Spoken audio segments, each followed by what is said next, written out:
தரளி கொழுக்கட்டை எப்படி பண்ணுறதுன்னு பார்த்துடலாம். ஃபஸ்ட்டு வந்து சர்க்கரையை வந்து நல்லா பாகு காய்ச்சி எடுத்துக்கோங்க.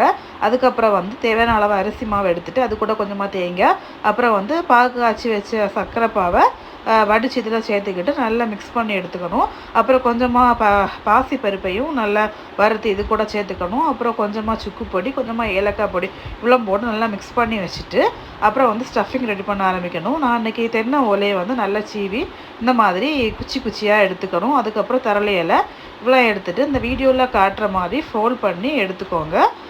அப்போ தான் வந்து ஸ்டஃப் பண்ணி வைக்க முடியும். இப்படி ஹோல்ட் பண்ணிவிட்டு நம்ம தென்னங்குச்சி எடுத்து வச்சது எதுக்குன்னா இது வந்து குத்தி வைக்கிறதுக்கு தான். அவங்களுக்கு தென்னங்குச்சி எடுக்க கஷ்டமாக இருந்ததுன்னா பல்லு குத்துற அந்த டூத் பிக் வருதில்ல அது கூட எடுத்துக்கோங்க, பிரச்சனை இல்லை. அப்புறம் வந்து நம்ம வரை வச்ச மாவை வந்து நம்ம பிடி கொழுக்கட்டைக்கெல்லாம் உருண்டை பிடிப்போம்ல அதே மாதிரி பிடிச்சி ஒரு மெத்தடில் ட்ரையாங்கிள் ஷேப்பில் அப்படி வைக்கலாம்.